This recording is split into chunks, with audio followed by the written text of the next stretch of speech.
Ces spécialistes et conférenciers vaudous arrivent même à faire de l'empereur Boukman, principal responsable de la tenue de ce fameux congrès vaudou de libération, un homme de foi musulmane.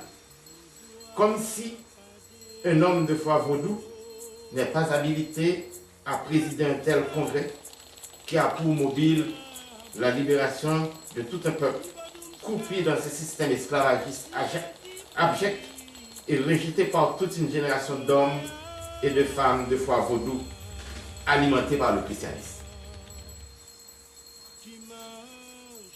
Cécile Fatiman, Mambo, invité d'honneur de cette cérémonie, vécu au Cap jusqu'à l'âge de 112 ans, en pleine possession de ses facultés, a fait une description claire et nette de ce fameux congrès vaudou de libération au niveau sacré. Il n'y a jamais révélé pareil nom dans sa mémoire. Voyons la prière de Boukman. Le bon Dieu qui a fait le soleil, qui nous éclaire là-haut, qui soulève la mer et fait gronder le tonnerre, écoute bien, vous autres. Ce bon Dieu-là, caché dans un nuage, nous regarde. Il voit ce que font les Blancs. Le Dieu des Blancs demande le crime. Le nôtre veut des bienfaits. Mais ce Dieu qui est si bon nous ordonne la vengeance. Il dirige nos bras. Il nous assistera. Jetez l'image du Dieu des Blancs qui a soif nos âmes. Et écoutez la liberté qui parle à nos cœurs. C'est la prière de Boukman. Et l'offrande consacrée à cette cérémonie est un cochon. Et au cours de cette cérémonie, il a été décidé, selon les instructions des lois, de distribuer son sang sacré aux différents empereurs en signe de pacte avec les lois et les gardes. Comme le sang de Monton, qui, d'après la Bible des Hébreux et des chrétiens, décrivant l'histoire des Hébreux, a été bu, passé sous la porte de chaque Israélite et sa chair consommée avec le sang à l'époque de leur cérémonie consacrant leur liberté, leur départ de l'Égypte. Bien que ce départ n'ait jamais été confirmé par aucun document historique d'Égypte de la manière dont il est présenté dans les films américains et dans l'histoire de la Bible des Hébreux. Maintenant, analysons. L'empereur Boukman, d'après ses spécialistes et conférenciers vaudous, serait un musulman.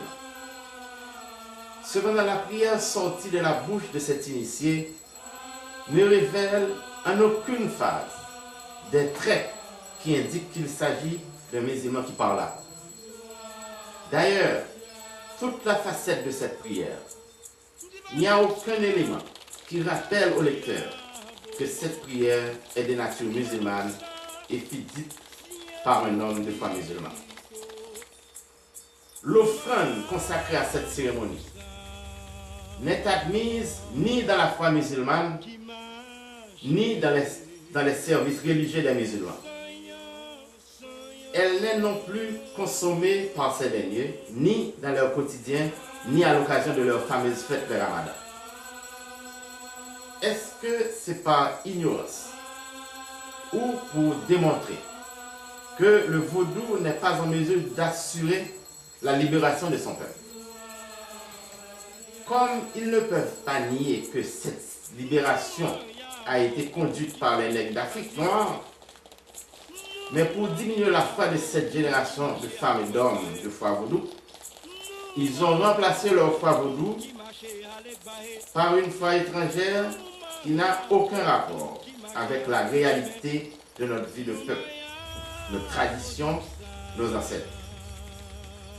Dans l'intention de diminuer la valeur sacrée vaudou sur laquelle la victoire de Vertières s'est enracinée, ils pensent pouvoir détourner l'esprit de cette guerre vaudou, menée par des hommes et des femmes de foi vaudou.